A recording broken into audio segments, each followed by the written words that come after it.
Legal background లేనటువంటి వాళ్ళు, legal exposure లేనటువంటి బ్యూరోక్రాట్స్ చేతిలో ఎడ్యుకేషన్ సిస్టమ్ని మనం పెట్టడం అనేది ఎంతవరకు కరెక్ట్?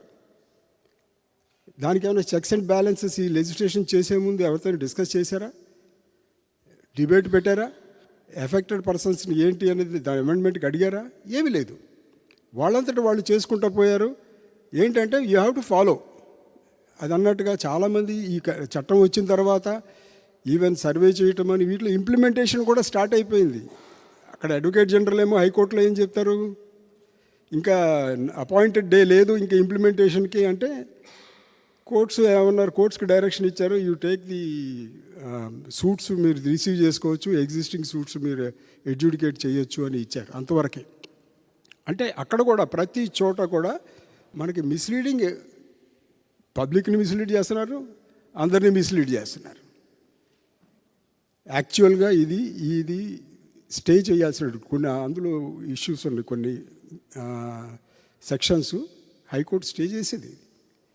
ఆ విధంగా మిస్లీడింగ్ స్టేట్మెంట్ ఉండటం వలన only to the extent of receiving suits వరకే అది ఇచ్చారు. మళ్ళీ నెక్స్ట్ మంత్ 2nd ఉన్నది, దట్ విల్ గో ఆన్. ఇది ప్రజల నుంచి రావాల్సినటువంటి చైతన్యము.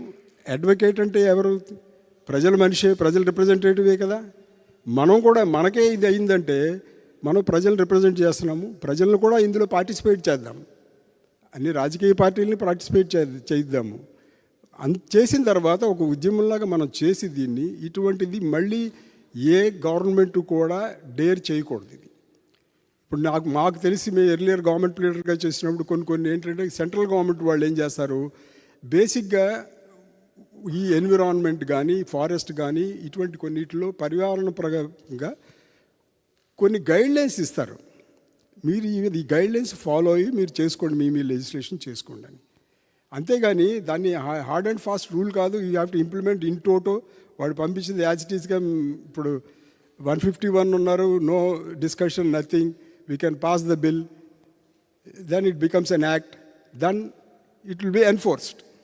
Public have to receive, have to face it, that's all. ఆ సిచ్యువేషన్ లేకుండా అవి ఉంటాయి, ఉన్నా కానీ మనం సజెస్ట్ చేయొచ్చు. ఇది మీరు డ్రాఫ్ట్ ఇచ్చారు, డ్రాఫ్ట్ ఇచ్చిన దానికి ఈ ప్రాబ్లమ్స్ ఉంటాయి, ఇంప్లిమెంటేషన్లో వస్తాయి కాబట్టి సజెషన్స్ ఇచ్చి రూల్స్లో కూడా మార్పు తీసుకొచ్చి సెక్షన్స్లో కూడా అమెండ్మెంట్ తీసుకొచ్చి దీన్ని మోడిఫై చేసి ప్రజలకు అనుకూలంగా చట్టం చేయాలి. అంతేగాని ప్రజలకు వ్యతిరేకంగా చేసిన చట్టాన్ని మనం అందరూ వ్యతిరేకించాలి. అదేవిధంగా మేము జనసేన తరపున యాజ్ అన్ అడ్వకేట్గా అండ్ ఆల్సో జనసేన తరపున లీగల్ సెల్ తరపున కూడా మేము వ్యతిరేకిస్తున్నాము. దీన్ని వచ్చిన తర్వాత రిపీల్ చేయాలనేదే మా డిమాండ్. Thank you.